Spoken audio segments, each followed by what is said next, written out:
Podcast ini bermula dengan lolongan serigala di ujung tebing. Mereka sedang menghadiri upacara penyambutan malam.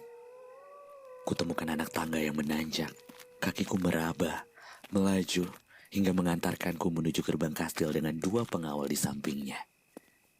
Mereka pun menarik tuas. Mataku lebat akan tetumbuhan di sepanjang hektar. Menapaki jejak dengan seluk belukar berumur ratusan tahun. Juga nuansa lilin-lilin raksasa yang menggelantung di tepian pilar. Sungguh megah. Tak heran bila tempat ini dipenuhi para bangsawan serta tamu-tamu raja. Mereka sangat piawai dalam berpakaian. Perhiasan yang mengkilap, topeng opera yang gemerlap, nampak begitu kasta. Adegan ini akan terasa begitu kurang tanpa hadirnya suara hujan. Maka, baik. Lalu bagaimana jika aku tambahkan sedikit not balok? Sempurna. Kini seluruh mata dibuat terkesima saat kereta kuda memasuki singgasana. Turunlah seekor perempuan dengan gaun putih, sepatu kaca, dan sebagian parasnya yang dibungkus topeng berbulu di sepanjang dagu. Lalu dengan elok, dia pun menyampaikan salam. Perempuan itu merendahkan posturnya, mengangkat sedikit gaunnya, dan menekuk sebelah kakinya.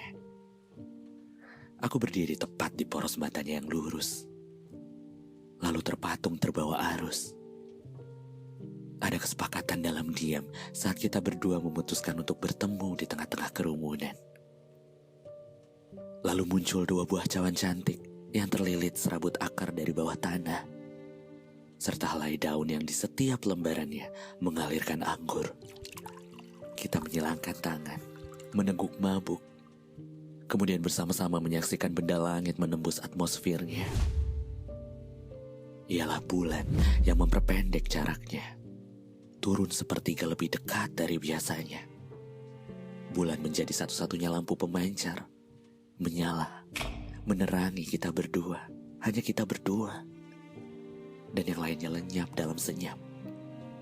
Kurai pundak, kusentuh pinggangnya dan kita pun berdansa. Dia bagai unggas, gaunnya mengibaratkan kepakan sayap, mancung hidungnya menyerupai paruh, lehernya seharum pagi, nafasnya berkibar, hembusannya cukup untuk memaparkan beraneka macam cerita pasrah, keluh dan kesah. Meski temponya kadang tak beraturan, namun entah mengapa terdengar begitu nuansa, terasa begitu kolosal. Kita bagai dua makhluk dewasa yang menolak lupa bahwa kita pernah seraya kaya di kala muda. Hati kita terbagi dua, satu penuh dengan asam dan perih, dan yang satunya lagi bengkak penuh lirih. Kita merekayasa sebuah kebahagiaan di balik gulita, menebar senyum palsu seterang gempita. Namun lagi-lagi, pesonamu merenggut caraku berpikir. Terkagum-kagumnya aku hingga aku ini lupa bahwa menari bersamamu seolah berada pada perbincangan kita akan hari kemarin. Namun kali ini tumpah tanpa bahasa. Tentang kita yang tak sesederhana kisah pujangga di layar lebar. Tentang kita yang tak selembut torehan pengecut para penyair buku cetakan. Tentang kita yang dibuat kenyang oleh tafsir dari kebanyakan orang. Tentang kita yang terbiasa dipecut serta menjadi budak-budaknya takdir. Tentang segala sedih-sedih. Tentang seluruh sakit-sakit. Kepalanya tergeletak di pundak. Dagunya membeku mengelus bahu. Malapetaka itu pun tiba. Belum lama aku memilikinya, ada genggam yang tergelincir. Unggas melepaskan diri, mengelak mundur 10 langkah dariku. Lalu, para penonton menyudahi segala bentuk kontak fisik yang ada. Sorak yang kalian dengarkan bukanlah apresiasi betapa romantisnya kita saat berduaan, melainkan tepuk tangan karena Unggas telah menepikan dirinya di sebuah altar bersama seorang pangeran dengan sebatang emas di tangannya. Aku meredup, sedikit demi sedikit ditelan gelap. Aku bukanlah fanatik akan bahasa-bahasa ikhlas, mengharuskanku menghunuskan pedang. Kali pertama aku merasa diri begitu ilegal.